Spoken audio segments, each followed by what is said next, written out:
Good morning, everybody. This morning I sent a budget to Congress for the coming year. It's a budget that reflects the serious challenges facing the country.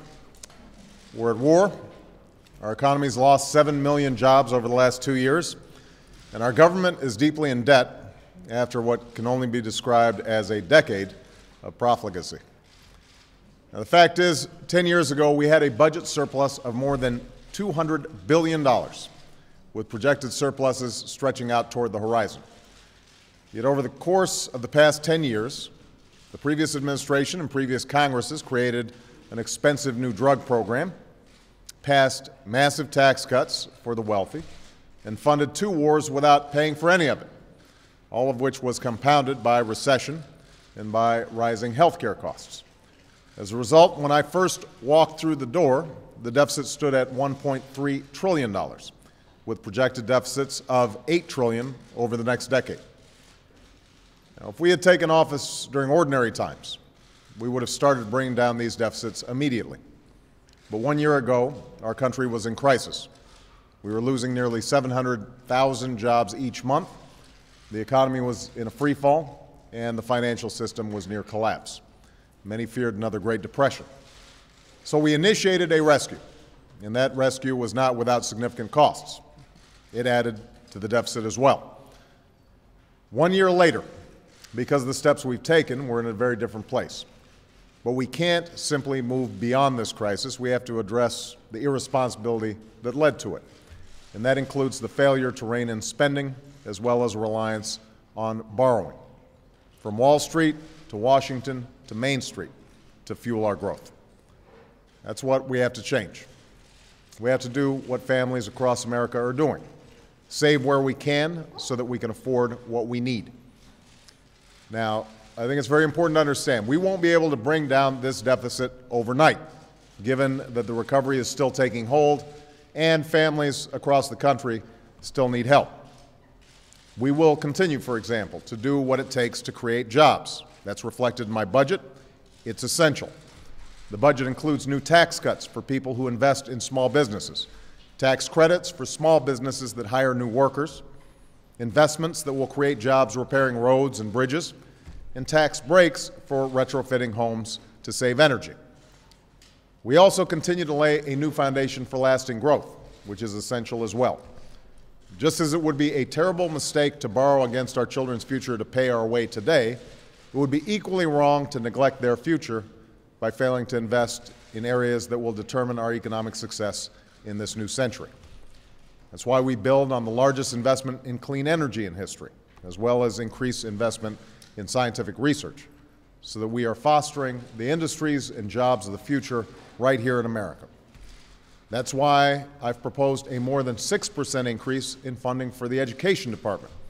And this funding is tied to reforms that raise student achievement, inspire students to excel in math and science, and turn around failing schools, which consign too many young people to a lesser future.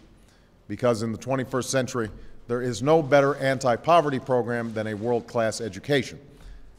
And that's why we eliminate a wasteful subsidy to banks that lend to college students and use that money to revitalize community colleges and make college more affordable. This will help us reach the goal I've set for America. By 2020, we will once again have the highest proportion of college graduates in the world. These are the investments we must make to create jobs and opportunity now and in the future. And in a departure from the way business has been done in Washington, we actually show how we pay for these investments while putting our country on a more fiscally sustainable path. I've proposed a freeze in government spending for 3 years. This won't apply to the benefits folks get through Social Security, Medicaid, or Medicare, and it won't apply to our national security, including benefits for veterans. But it will apply to all other discretionary government programs. And we're not simply photocopying last year's budget. Freezing spending does not mean we won't cut what doesn't work to pay for what does. We've gone through every department's spending, line by line, item by item, looking for inefficiency, duplication, and programs that have outlived their usefulness. That's how we freeze discretionary spending. Last year, we found $17 billion in cuts. This year, we've already found $20 billion. Now, some of these cuts are just common sense. For example, we cut $115 million from a program that pays states to clean up mines that have already been cleaned up. We're also cutting a Forest Service economic development program that strayed so far from any mission that it funded a music festival. And we're saving $20 million by stopping the refurbishment of a Department of Energy Science Center that the Department of Energy does not want to refurbish. Other cuts, though, are more painful because the goals of the underlying programs are worthy. We eliminate one program that provides grants to do environmental cleanup of abandoned buildings. That's a mission I support, but there are other sources of private and public funds to achieve it.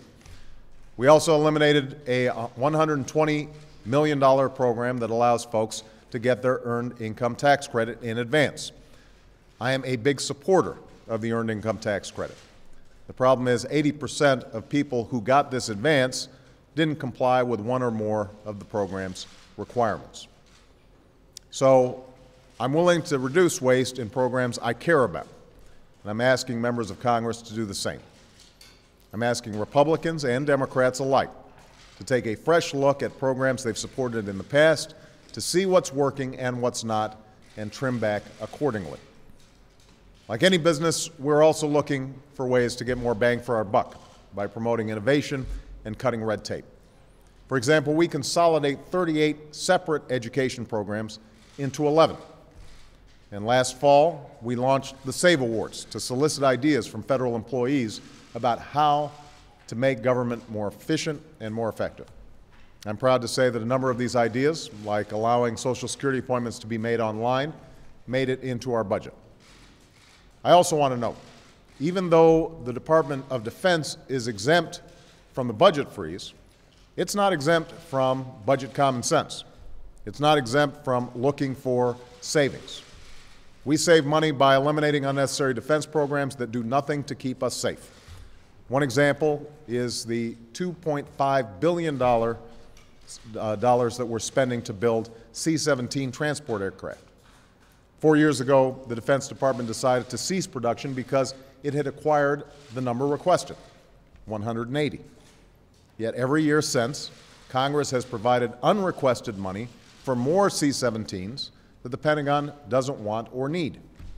It's waste, pure and simple. And there are other steps we're taking to rein in deficits. I proposed a fee on big banks to pay back taxpayers for the bailout. We're reforming the way contracts are awarded to save taxpayers billions of dollars. And while we extend middle-class tax cuts in this budget, we will not continue costly tax cuts for oil companies, investment fund managers, and those making over $250,000 a year. We just can't afford it. Finally, changing spending as usual depends on changing politics as usual. And that's why I've proposed a bipartisan fiscal commission, a panel of Democrats and Republicans who would hammer out concrete deficit reduction proposals over the medium and long term, but would come up with those answers by a certain deadline. I should point out, by the way, that is an idea that had strong bipartisan support, was originally introduced by Senators Gregg on the Republican side and Conrad on the Democratic side, had a lot of Republican co-sponsors to the idea. I hope that despite the fact that it got voted down in the Senate, that both the Republican leader, Mitch McConnell, and the Republican leader in the House, John Boehner, go ahead and fully embrace what has been a bipartisan idea to get our arms around this budget. That's also why we're restoring pay-as-you-go, a simple rule that says Congress can't spend a dime without cutting a dime elsewhere. This rule helped lead to the budget surpluses of the 1990s, and it's one of the most important steps we can take to restore fiscal discipline in Washington. You can read more about the budget at budget.gov. Very easy to remember, budget.gov. But the bottom line is this: we simply cannot continue to spend as if deficits don't have consequences, as if waste doesn't matter, as if the hard-earned tax dollars of the American people can be treated like monopoly money, as if we can ignore this challenge for another generation. We can't. In order to meet this challenge, I welcome any idea from Democrats and Republicans. What I will not welcome, what I reject, is the same old grandstanding when the cameras are on and the same irresponsible budget policies when the cameras are off. It's time to hold Washington to the same standards families and businesses hold themselves. It's time to save what we can, spend what we must, and live within our means once again. Thanks very much.